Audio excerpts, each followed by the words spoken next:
Hi, I'm Jill from Close to My Heart, and this is Artbooking Made Easy. On today's episode, we're going to celebrate Christmas in October. I'm going to show you two darling mini albums made using the Cricut Artbooking cartridge. In specific, the two Festive mini album keys. The holiday and the wintry images are perfect for spotlighting events taking place during the winter season. Let me show you a few different ways to use the die cuts for maximum impact on your works of art. Let's take a look at this Merry and Bright album. We've done a lot of really fun ideas with this album, and you can tell that the book itself is cut to a 10 by 8 inch size.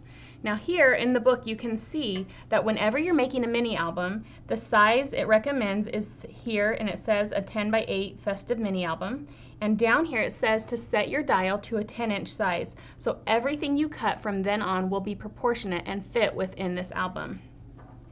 So here we've got our cover to our book. We've used some of the beautiful glitter paper, which really makes the accents pop, and you can feed that right through your Cricut as well. And here we've got some beautiful accents and some banners that were all cut from the designs on the cartridge itself. Here on this page you can see we've paired the B&T with some beautiful washi tape, and I love this embellishment cluster here because we've used the Cricut shapes, which are the trees here in the background, and we've layered those with the complements from the Sparkle and Shine paper pack.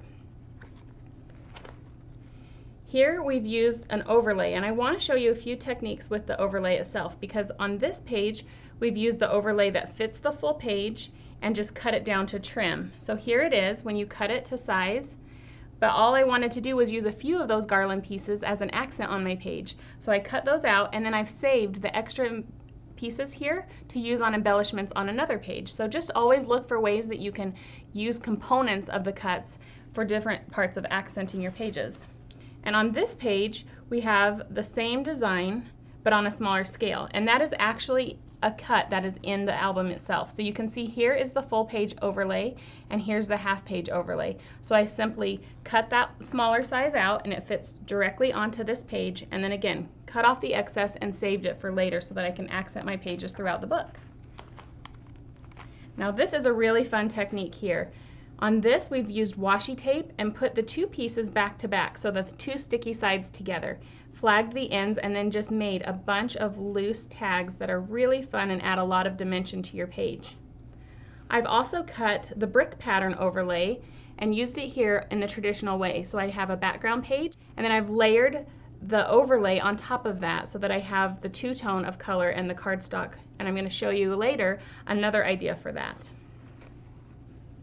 Here again we've got the ornament embellishments, and the 25 is part of this base page and it cuts out directly from the album itself. And we've just backed it with some B&T, added some stamping design, and put some embellishments around it to really accent that 25.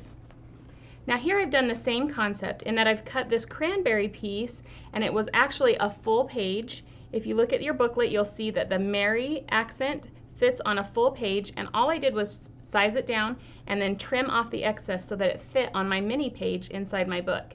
This is the exact same page that I used as my cover for this second book that I'd like to show you. So this Whisper page has the same Merry embellishment here, but since I didn't want that to be my title of the book, I simply covered it up with some cardstock and put my date and year on the spot where the Merry was showing before.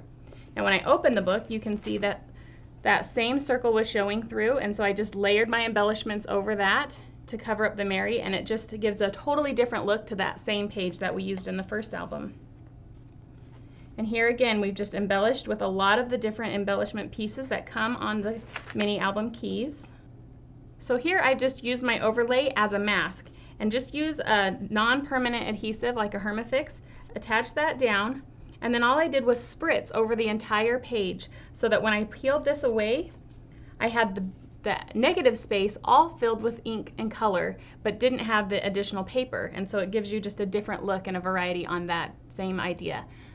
The best pointer for when you're doing this is to stay about 12 inches above your project so that you get a nice even coverage when you're spritzing, and also do a test spritz off to the side to make sure there's no blocking of your spray pen and that everything flows nicely before you go right onto your project. But that's just another fun technique for using the overlays in a different way.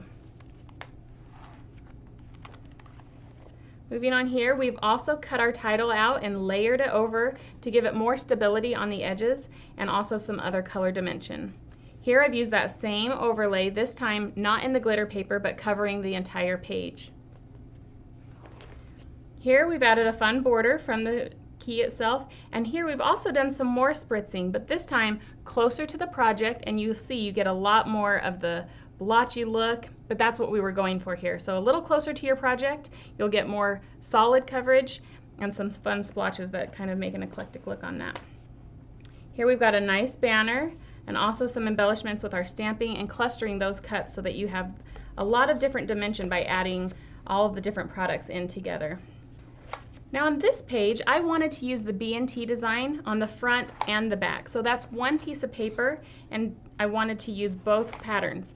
But I also wanted to stabilize my title here that's built onto the layout. So this is almost like a tab on the page. So the best way that I found to do that was to cut my base page that I wanted to use. So I have the front pattern and the back pattern as my page. But then I also cut that same page out of cardstock, and I trimmed off the December and then mounted that cut piece off onto the side here, which also gave my page a little more stability and also that pop of white that I wanted.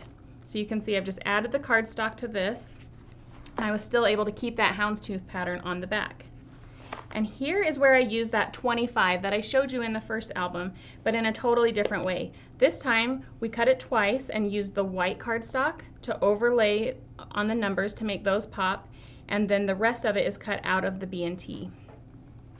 Another fun thing we did on this album is decorate the back so that whenever it's showing you can see the beautiful embellishments of the ornaments as well as a title, so it finishes off the book in a beautiful way. There are many ways you can bind your album as well. You can use jump rings and you can tie them together. I like using any of our different twines or ribbons because then you can make it as big or as small as you need to.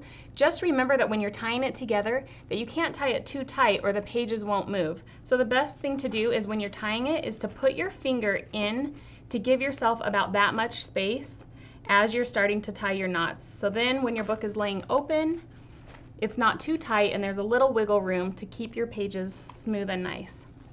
If you still need to scrapbook photos from last winter, or even the one before that too, a mini album is a great way to preserve them, and using the Artbooking Festive keys will really dress up your memories. Subscribe to our YouTube channel, follow us on Facebook, and keep checking Jeanette Linton's blog to learn more about the Artbooking cartridge. If you'd like to purchase the Artbooking cartridge for your own creative paper crafting, contact your Close to My Heart independent consultant or go to closetomyheart.com to find a consultant in your area.